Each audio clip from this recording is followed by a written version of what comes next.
No podemos hablar de política sin hablar del Estado, y para eso estaría bueno tener en claro saber qué es el Estado. Para Max Weber, padre de la sociología e intelectual alemán, el Estado tiene tres partes constitutivas: la población, el territorio y la soberanía. La soberanía es un concepto que designa a la autoridad máxima dentro de un sistema de gobierno. Por ejemplo, en una monarquía, el que tiene la autoridad suprema es el rey o la reina. Es él o ella los que tienen la última palabra y su decisión es inapelable. No hay nadie por encima de mayor jerarquía que pueda contradecirlo. En cambio, en un régimen democrático, el soberano es, en teoría, el pueblo, pero eso es otro tema. Entonces, para que exista un Estado tiene que haber gente, y esa gente tiene que ocupar un espacio, un lugar o un territorio geográfico. Y además esas personas se relacionan entre sí, se organizan de alguna manera con algún tipo de gobierno, formando una comunidad o asociación política como resultado de un proceso histórico. Desde las primeras agrupaciones humanas en torno a la familia, donde los padres gobiernan sobre los hijos y que al pasar las generaciones y crecer en número, fueron juntándose con otras familias formando aldeas, dirigidas por caciques tribales o por chamanes, ya que ahora tenían necesidades que requerían una organización más compleja, ya sea para la defensa o para la administración de los cultivos. Y a su vez, esas aldeas que iban creciendo y juntándose a otras iban formando ciudades, que estaban gobernadas por reyes y príncipes guerreros. Después, estas ciudades serían tan grandes y poderosas que terminarían dominando a muchas otras, dando lugar al surgimiento del Estado.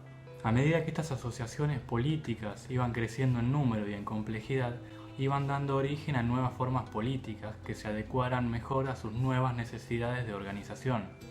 De este proceso de dominación de unas asociaciones políticas sobre otras, que luego darían origen al Estado, surge el punto fuerte de la teoría de Weber. Y es que el Estado es una relación de dominación de hombres sobre hombres que se sostiene por medio de la violencia física legítima. Y es que para Weber, todo Estado se construyó sobre la base de la violencia.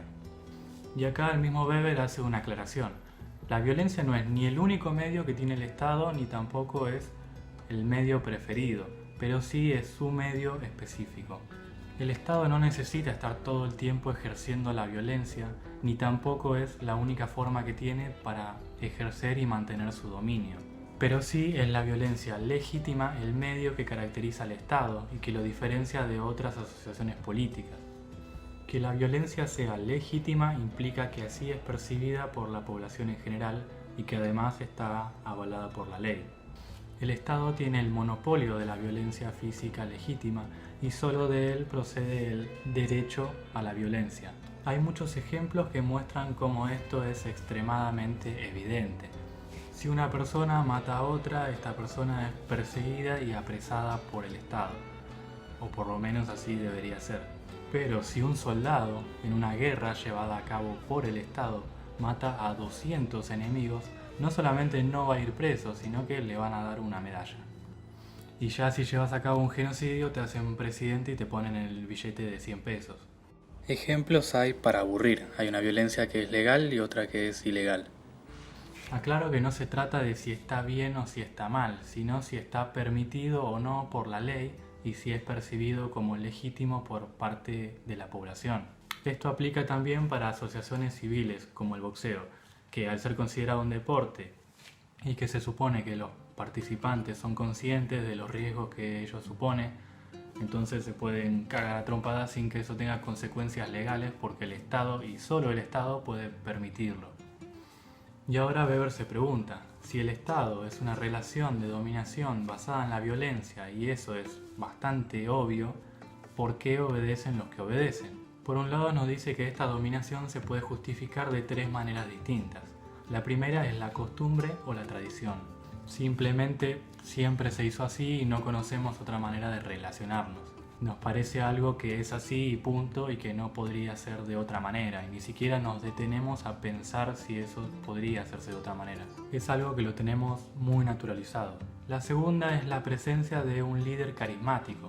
Una persona que tiene la habilidad de atraer y movilizar a multitudes de personas, que con su carácter y con su palabra es capaz de conmover y fascinar tanto a seguidores como a detractores.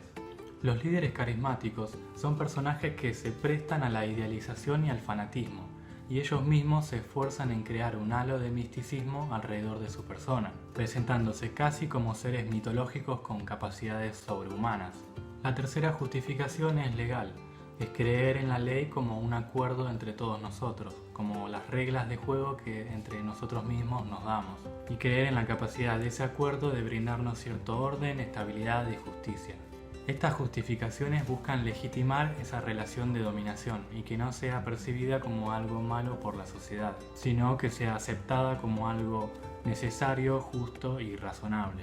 Pero Weber dice que en realidad los verdaderos motivos por los que los dominados obedecen son de los más diversos, pero en general se encuentran dentro de dos grandes grupos que tienen que ver con el temor y la esperanza. Los dominados temen a la venganza y a las represalias por parte de los poderosos por no obedecer, y a su vez tienen la esperanza de obtener algún tipo de beneficio como premio por su obediencia. Como punto final quiero marcar una distinción entre Estado y gobierno, que cotidianamente se usan estas dos palabras como sinónimos, pero no son lo mismo.